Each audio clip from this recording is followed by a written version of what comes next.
What if the perfect world you've always dreamed of turned out to be built on lies, hatred, and a Nazi flag waving in the sky?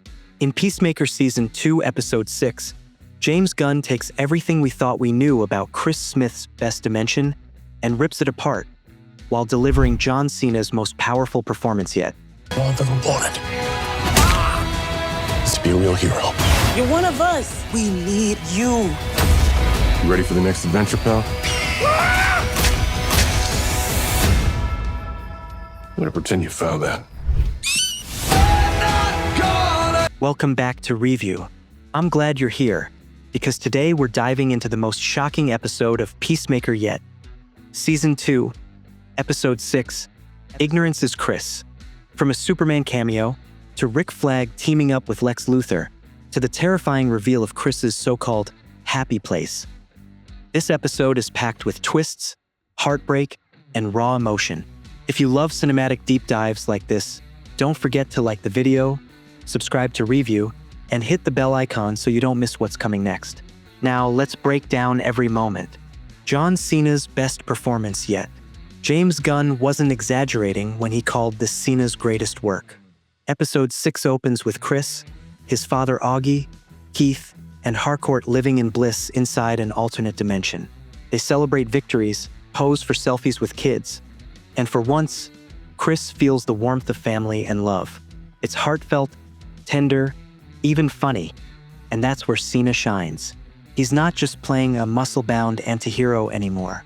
He's vulnerable, fragile, almost childlike in his search for belonging.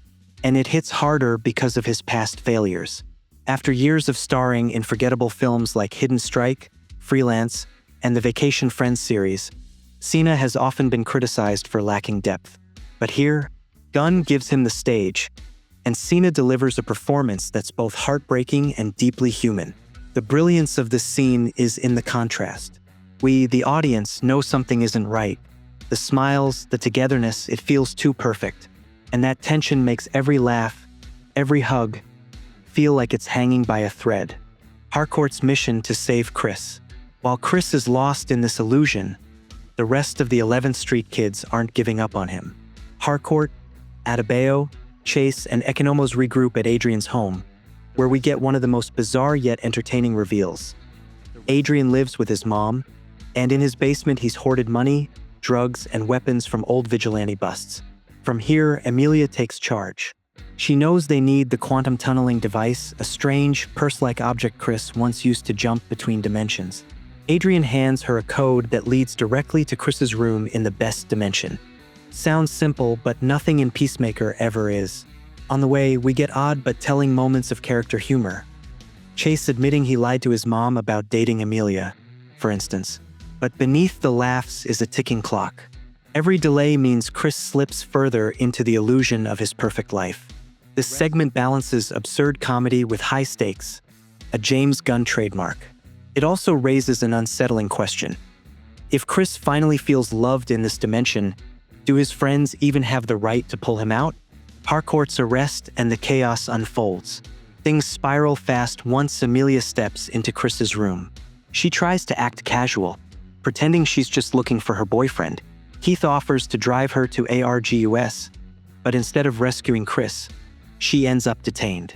The reason? Cocaine residue left on her jacket from Adrian's stash. Meanwhile, Chase gets distracted, of course, by meeting his alternate self, Chase 2.0. Instead of clashing, the two bond instantly over their bizarre obsessions. Their friendship is both hilarious and eerie, but it plants seeds of danger. If alternate Adrian despises Chris, what does that mean for Vigilante's loyalty? The real gut punch comes when Rick Flag Sr. enters the picture. Played with icy intensity by Frank Grillo, he seeks out none other than Lex Luthor, a chilling cameo from Nicholas Hoult. Their prison conversation confirms a terrifying alliance. Flag wants Lex's help to track Chris across dimensions. In exchange, he promises Lex a transfer to Van Kull, a notorious maximum security prison. This moment isn't just fan service. It's a reminder that Gunn is weaving Peacemaker into the wider DC world, and that the stakes are far larger than one man's delusion. The Nazi dimension revealed. Up until now, Chris believed he had found paradise. Family, love, acceptance. But then the cracks begin to show. Harcourt notices the absence of people of color, adds ventures outside, only to be hunted down by neighbors in a chilling invasion of the body snatchers sequence. The true horror hits when Chris sees the flag, not the stars and stripes. A swastika replaces the stars. His dream world is nothing more than a Nazi-controlled nightmare. This reveal is brutal. For Chris, who clings so desperately to symbols of patriotism and justice, realizing his happy place is rooted in hate is soul-crushing. It's also a powerful commentary. Ignorance isn't bliss, it's complicity. James Gunn doesn't shy away from making the audience uncomfortable. He forces us to question how easily we can overlook the rot beneath a shiny surface when it gives us what we think we want. Love, loss, and betrayal. Amid the chaos, one of the most emotional scenes unfolds between Chris and Harcourt. Chris finally admits what's been building for seasons. "I'm in love with you, Amelia." Her response is quiet, painful. "Yeah, I know." It's a moment of vulnerability, but also rejection. Harcourt can't give him what he wants, even though she doesn't hate him. Cena plays it with heartbreaking honesty, showing Chris's hope crumbling right alongside his illusion of a perfect world. To make matters worse, the alternate Adrian, seemingly Chris's friend, reveals his true feelings. He hates Chris. He always has. And his allegiance to the Sons of Liberty proves that in this Nazi dimension, even the supposed freedom fighters are twisted. This double blow, romantic rejection and betrayal by a brother in arms, leaves Chris stripped bare, alone, broken, and hunted in a world that promised him everything. The real villain emerges. By the end of the episode, one truth becomes clear. The greatest threat isn't Rick Flag or Lex Luthor, or even Chris himself. It's the world he thought he wanted. The Nazi dimension is the true villain.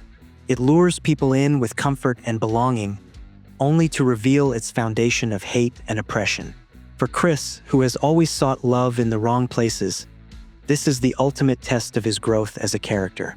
At the same time, Rick Flag Sr. proves he's operating in dangerous moral gray areas.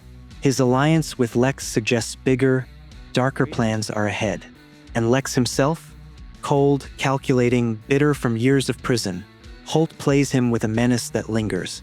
The episode leaves us with more questions than answers. What does Rick really want?